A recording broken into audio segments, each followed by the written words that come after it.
Sabay-sabay natin alamin ang mga kaganapan na nangyayari sa ating bansa.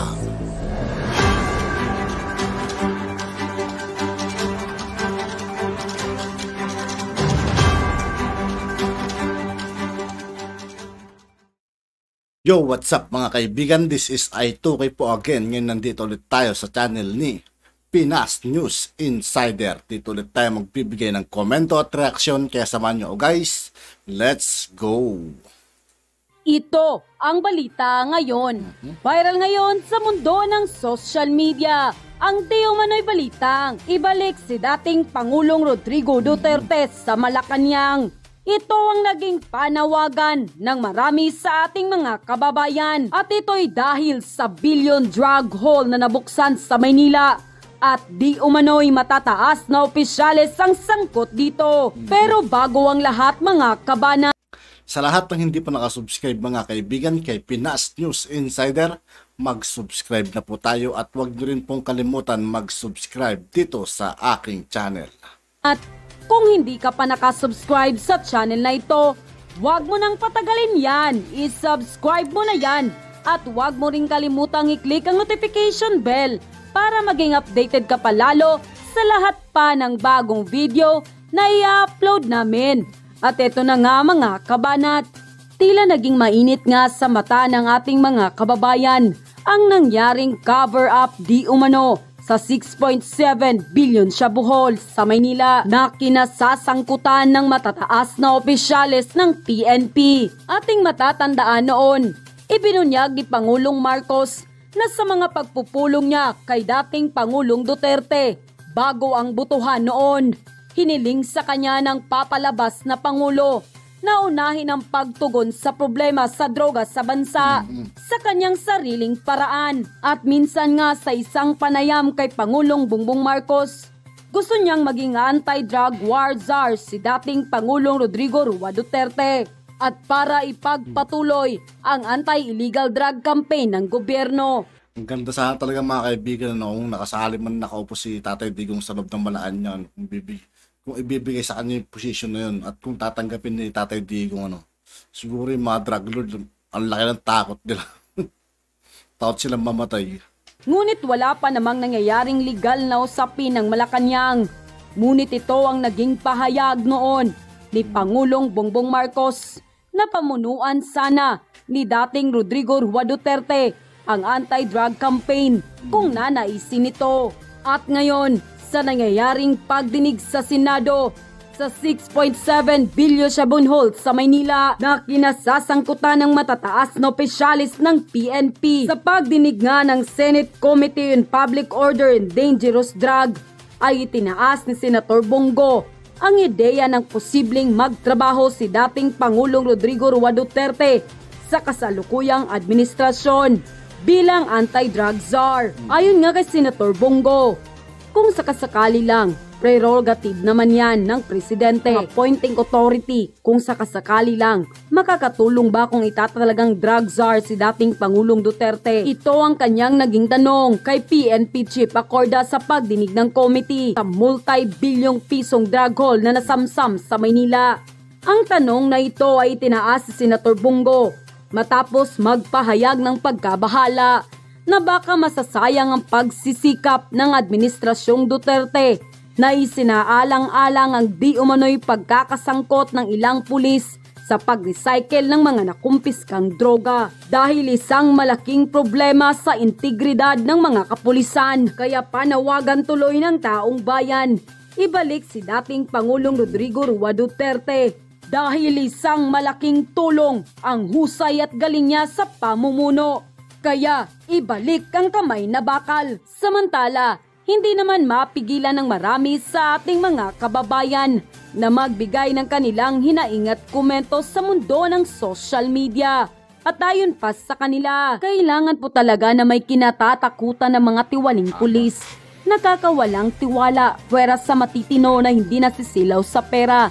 Ibalik na po si PRRD kung sino po ang maging solusyon sa pagpugsa ng drug problem sa Pilipinas. Sana totoo na ito. Magiging masaya na naman ang buong bayan kapag si XPRD ang gawing drug czar sa pagsugpo sa problema sa droga sa bayan.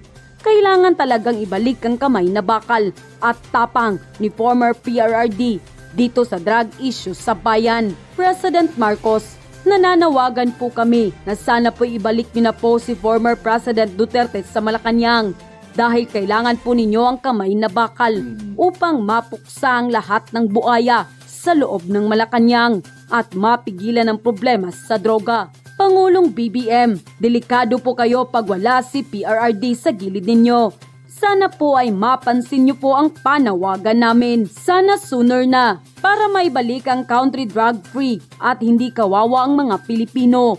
Pag na-drug addict ang mga Pilipinos, sino ang lalaban para sa bansa?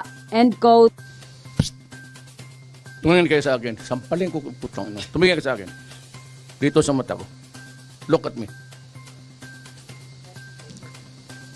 Grabe tong video na to noon. Naalala ko nung una napahal ko, nagulat din ako eh. Hindi makapagsalita yung mga dito eh. Mga sangkot sa droga. Alam mo, hindi ko maintindihan kung kayong mga kriminal nakapasok sa pulis. Alam mo, sana ang pulis maganda ang reputasyon. They have improved on their image a lot. Tumaas na yung respeto ng taong bayan sa ating mga pulis. Kayo yung ang salot ng kung ano, hindi maintindihan kung putang ina anong Nilutong ng mura eh.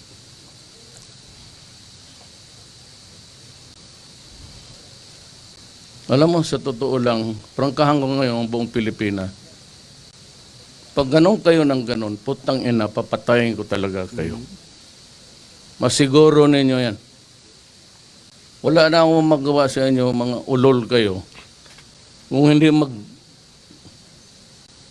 I will review your cases. Kayong may mga kasalanan na sindikato sa droga, sindikato sa korupsyon, meron akong special unit. Habang buhay, bantayan kayo. At pag nagkamali kayo ng konti, sabihin ko, patayin kayo.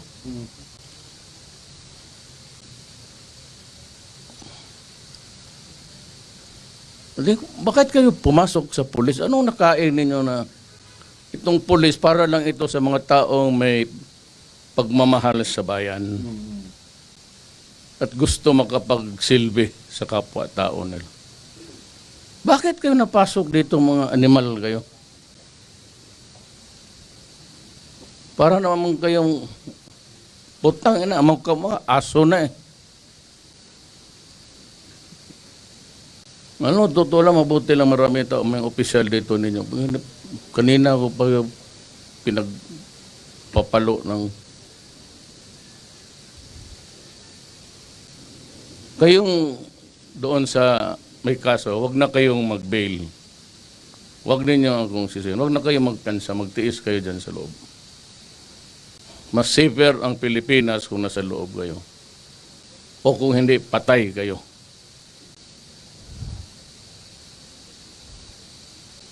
Ang sunod ko sabi noon, sabi ko itong mga kriminal, sunod kayong mga pulis na kriminal. Hindi lang nyo sinisira yung pulis. It's a government institution, an organ of government important to maintain law and order. Kayo naman ang putang ina Ako nag-warning lang sa inyo. Hindi ako nag-warning na para pantakot. Nag-warning ako para gawin ko. Yun ang totoo. Wala na yung pantakot. Alam ko hindi kayo matakot. May baril kayo, mag-hold up kayo, mag-kidnap kayo, patayin pa ninyo. At sinabi pa ngayon sa akin, sabi ng hepe ninyo, may lumutang na naman na patay. Gusto talaga ninyo subukan? O pues, ibigay ko sa inyo. At para naman sa kalaman ng taong bayan, gaman talaga ang gawin ko. Ganon talaga ang gawin ko. Let's say kayo. Yan ang usapan. Wala tayong sisiyan. Kagaya rin sa mga droga, sinabi ko na sa inyo. Ano pa naman yung putang ina hindi pa ninyo maintindihan? Tapos, pag namatay kayo, maraming reklamo. Kasi ano, kay due process, kay wala. Samantala kayo naman ang lumalaban. At lumalaban talaga kayo, pati kapwa ninyo polis, pinapatay ninyo dahil ayaw ninyong mahuli. Kaya rin yung mga mayor, pinapatay sarili nilang polis, yung pa ang matapang ngayong mga, kunwari yung mga pamilya, due process, kainin mo yung due process mo.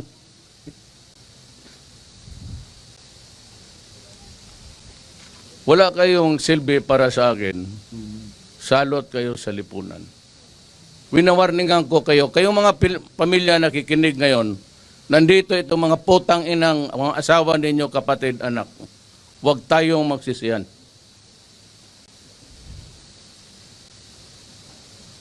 Pag nangamatay itong mga putang ina to, huwag kayong pumunta sa amin at magsisigaw kayo ng human rights, due process. Winawarningan ko na kayo eh. Ayaw ninyong maniwala may kasalanan itong mga putang ina to, di kausapin ninyo kung ano ang totoo. Wala pa ko gawin, inutil itong Pilipinas. Pati kayo sumasali. Kayo nga nang inaasahan ko. Paano tayo manalo dito sa kalaban natin mga NPA? Eh kung kayo mismo putang ina, ginagawa ninyo yung ginagawa nila.